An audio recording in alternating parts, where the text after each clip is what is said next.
Okay, so here we go now. What we're going to talk about is that now my back is to the wall. I need to know how to utilize the training that we have undergone to extract myself from this position. So my back's to the wall. I cannot back up, which is like a really bad habit that we develop in martial arts, is moving in and out way too much.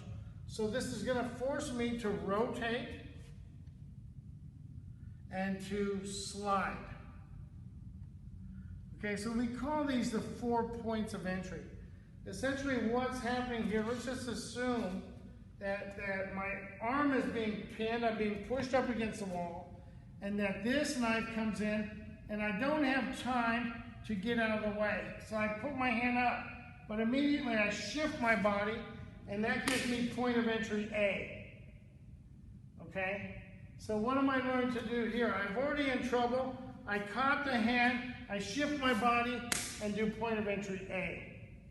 And there's a lot of techniques that can evolve out. But what we're focusing on here is I'm being pinned against the wall. And as that thrust comes in, I catch it. I don't want to fight him right here and try to execute my technique, although I can. I just slide and get to that point, and then I'm moving at him and following up. That's what we call point of entry A, okay?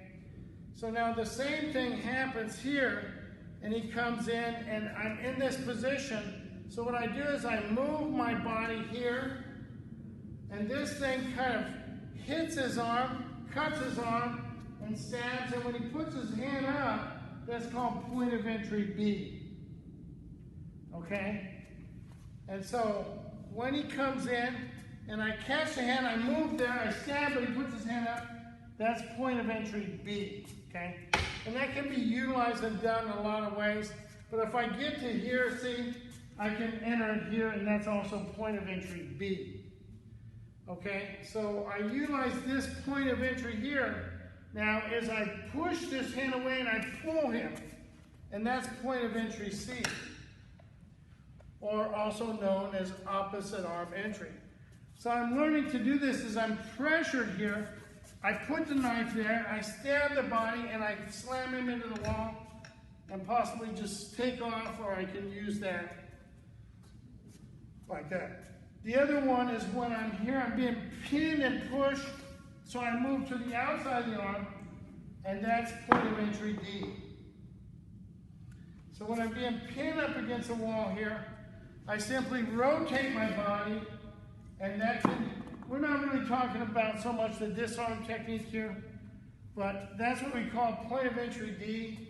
When I'm being pressured, you might even have his hand here, I just turn my body and I get to that position, and that is the pass disarm. So what you're really doing here is sometimes you can see when I do that point of entry A, that's really under the arm, right? And then when I go here, see this could be over the arm. And when I go here, that could be elbow roll, see? And when I go here, that could be passed. See where that's just passed out. And when I go over here and I'm here like that, I just push that away. And that's point of entry C, or opposite arm entry.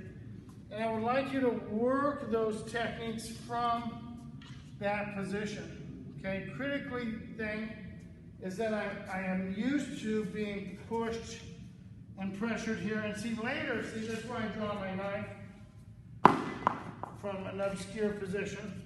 Sometimes I'm being pressured here, and that's why I insert my hand, and that's also what we call pass. And sometimes I'm being pressured here, and I just catch the arm, and then I go underneath, and that gives me the thing like that. And sometimes I'm being pressured here, and I just move my body and utilize the wall. And this way of practicing is meant to get you to turn your body and to slide your body and to utilize that kind of movement, as opposed to a lot of times when you're resisting that motion back and forth, you're not going to get this. So I'll never get opposite arm entry if I'm resisting, because he's going to stab me the second time right away. But if I understand that I'm really sliding, see, then I can get opposite arm entry quite easily. That's quite easily done at that point. So that's what we call back to the wall. Give your opponent increasing levels of pressure and have him execute the techniques which he has already learned under that pressure.